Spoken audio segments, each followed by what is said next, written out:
All right, what's going on, everyone? This is Terrence here with 1010 Studios, and today we're going to be working on our video rack. The video rack that we're going to use for the more smaller kind of setups where we don't have to worry about carrying around too much.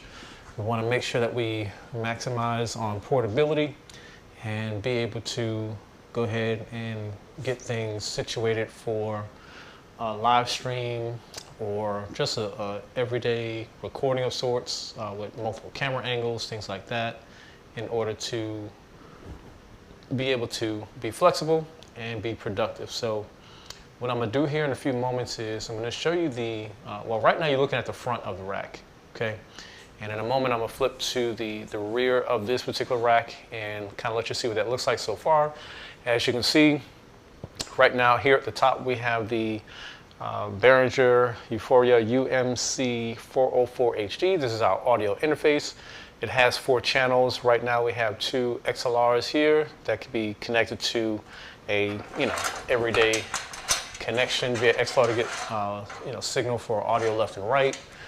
We do have 2 of the Xvives as well as an option in case we don't want the cable runs. We want to do something more wireless that's not going to be very optimal in some cases for running wires. So we have those 2 just in case. We can kind of use those and control the levels coming in on either the channels and make sure they're balanced out. This one has a headphone out, so if you want to monitor it, which is always a good thing. And then up here we have our NetGear switch, basically. So this is where we're going to be connecting some items, and we'll talk about that in a few moments. And then we have our power conditioner right here, and then a blank space. And here's where we have some more space for items. Right back here, you'll see that there is, I think you can see it, is a LinkSys router, basically, where we're going to be using that to connect the ATEM Mini Pro ISO, which we just received today. So I'm very excited about that. So we're going to work on setting that up and getting it in here. We may have to do some customization inside of here to get it situated to be stable, so we'll talk about that. And you'll see a blank universal shelf for items and so forth. And we'll talk about that. So I'm going to switch to the rear of the panel here to let you see that. So right now, the rear of the panel, you see that there's just a blank plate here, really not much to look at. And you'll see the power conditioner kind of plugs right back here for the moment. So not much to look at here, which is part of the point. We want to keep it as low weighted as much as possible, less weight as much as possible, and also just very simple. So we're going to get to unboxing the new item here. So let's go ahead and not knock over my monitor here. I want to be able to see things, so let's do this here. So this is what we just received here today. ATEM Mini Pro ISO.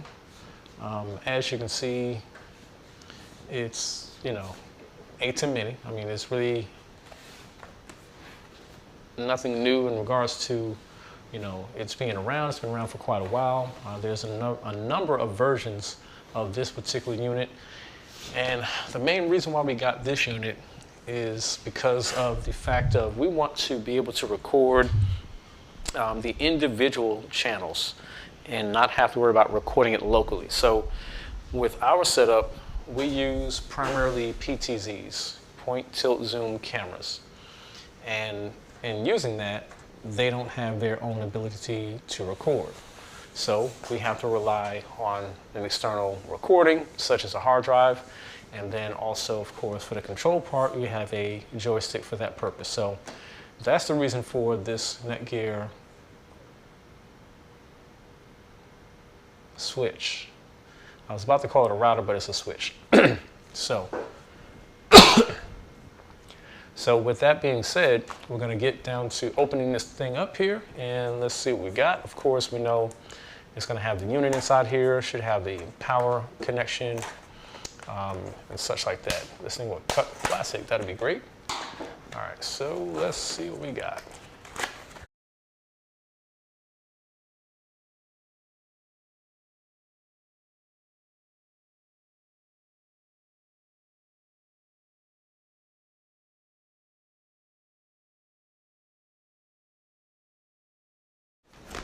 right now, I'm just going to sit that off to the side. So what I first want to do is basically make sure that it works.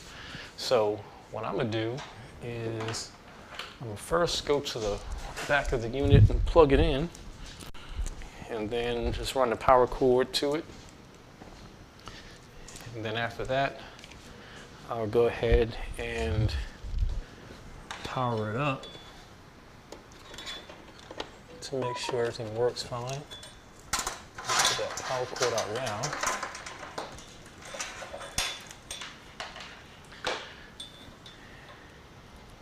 Then let's get this connected. All right. So now that I got that power cord in place, I'll go ahead and turn this through, making all this noise. Sorry about that. Don't know how it sounds. I'm not able to monitor it right now. So I'm going to put that on and secure it for right now, and I'm going to power it up.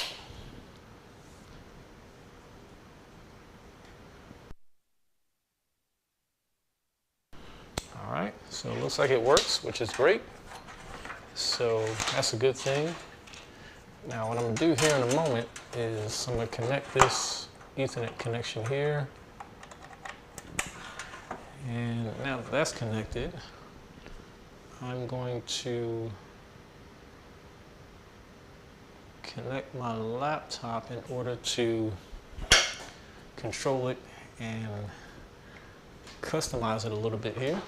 A few things we'll have to do is finish off the customization, but I was able to get the ATEM Mini powered up. I have it connected via the Ethernet cable here, going to this router right here, which is connected to this switch up here for the sake of cameras. And as a matter of fact, let me go ahead and connect my camera and test it out to make sure it's working properly for control. So I'm going to put it into the first port, which it doesn't matter which port it's in, just so long as it's in the port.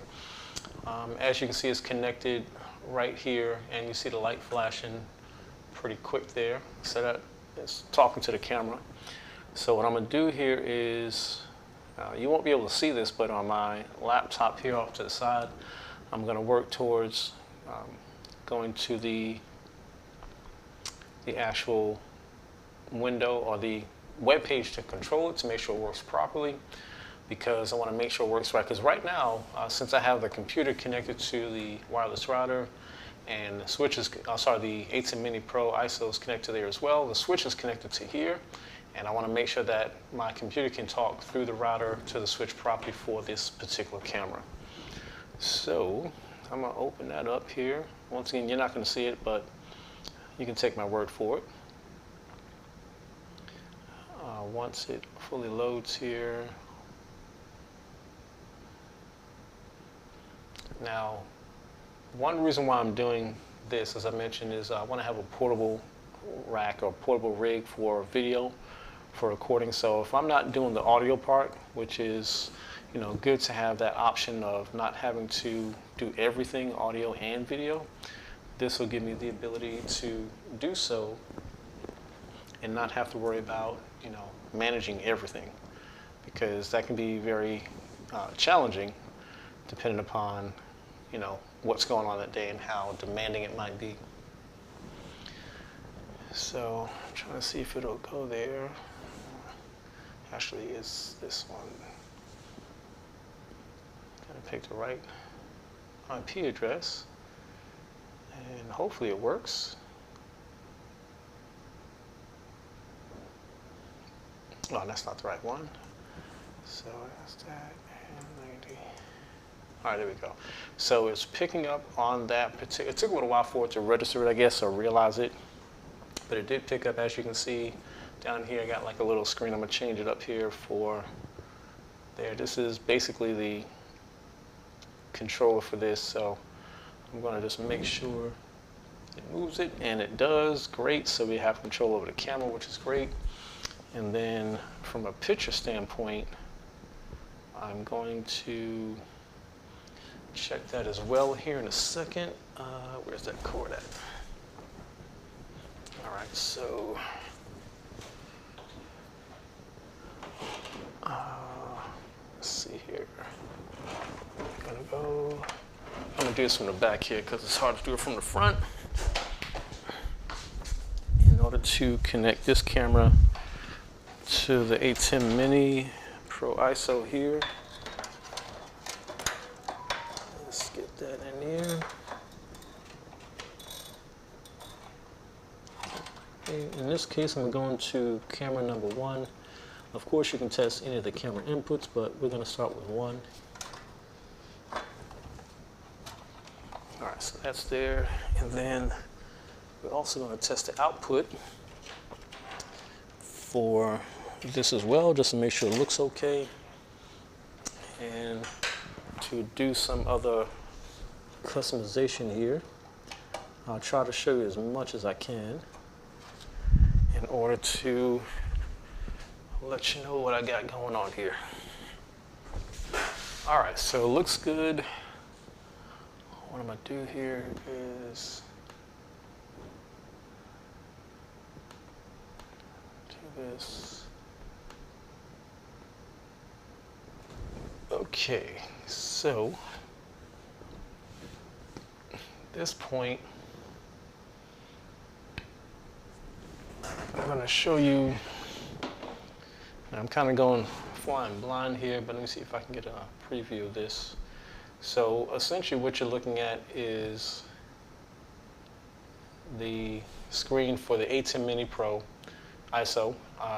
This camera, which is number 1, which is actually facing towards the right, that has my ATEM Mini that I originally had. So that's just an option. I can just wave my hand there so you can see it there. So this is this kind of setup. So I want to make some changes here. You're not going to see this most likely yet. You're not going to see this unless I do a quick cut from the software. I'm going to do a quick cut here. And you see that it's working from my computer's software connection there, which is great. And then let's see, what else can I test here? That's pretty much all that I can do for the moment. So in a little bit, I'm going to customize the way it streams and things of that nature. So let me switch back my monitor so I can see what I'm doing for you guys. So we know if that works. All right. So now I can see back to what you would see. Back up here. All right. So now I'm going to work towards getting this situated first. Hang on. Let's get back there. And then, so what I'm going to work on basically is some of the audio stuff. Now, typically we're going to use mic line 1 for turning on for getting audio signal in. And of course, camera 1, 2, 3, 4. And I'm going to do some of the settings here to update it here.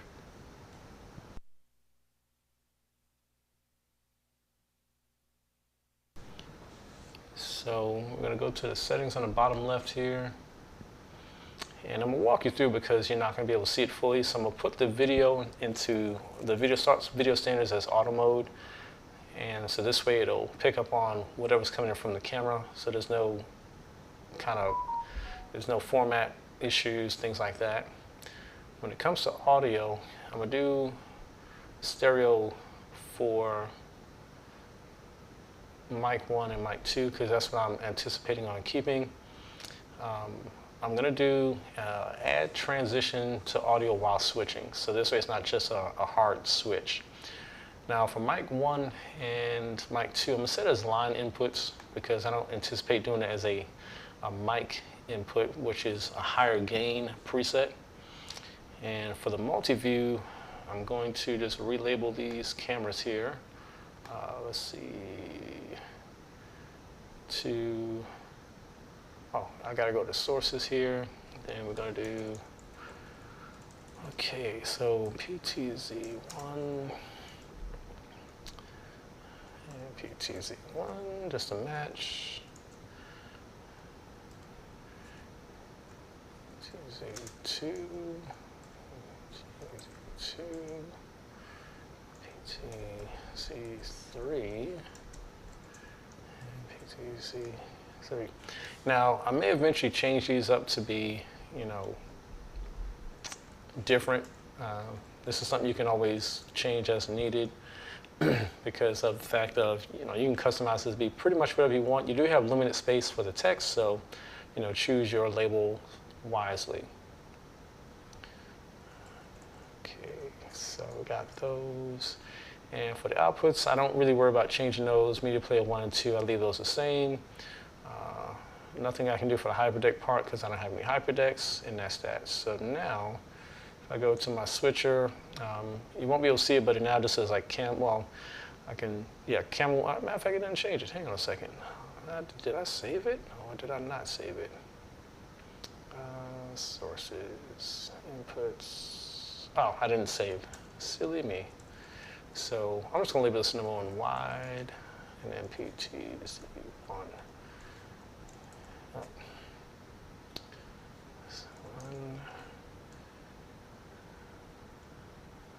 See, number 2, I'm going to say left just because.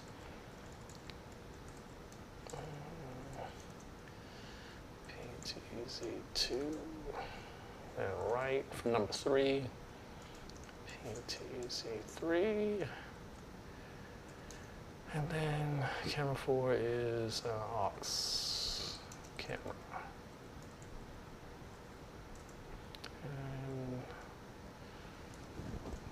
All right, so I'm going to save it this time because I definitely didn't do it the first time. Now, you can't see it, but I do have where it says PTZ1, PTZ2, PTZ3, and I just have them set like that. So when it comes to the media part, at some point I'm going to put some preset media inside of here as well. The audio looks to be on and fine where I need it to be, and that is at least that to get started. So for the file names, I'm going to call them, you can call this whatever you want when it comes to your file names over here for when you're recording. So we'll just call it, ATEM for right now.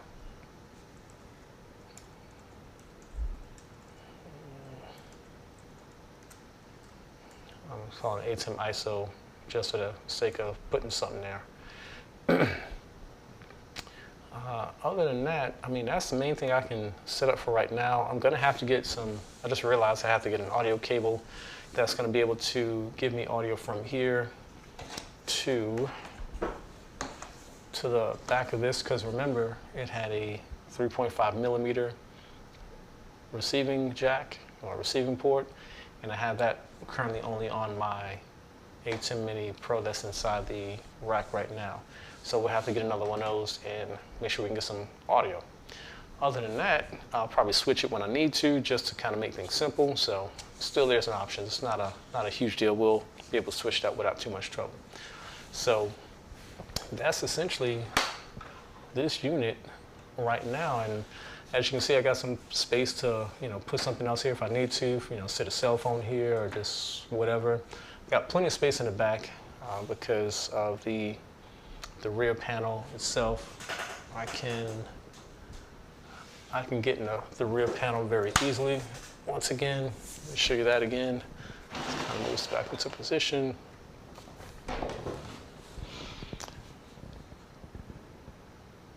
So in the back here, I got plenty of space in order to, do things and stuff like that. It's going to be lightweight because it's not a lot. The heaviest thing is going to be this particular power conditioner. That's the heaviest unit in here at this point. So I don't foresee that being an issue overall. So for now, that is the rack. I'm gonna do some more testing and then let you know how things work out and make some test recordings, see how much size it takes up. I suggest getting the largest, recording drive you can. SanDisk has some great solid state drives that can handle the amount of recording from what I've heard. And I'm definitely gonna put that to the test as soon as I can and let you know what it does. So until next time, stay tuned, stay blessed, and see you on the next one.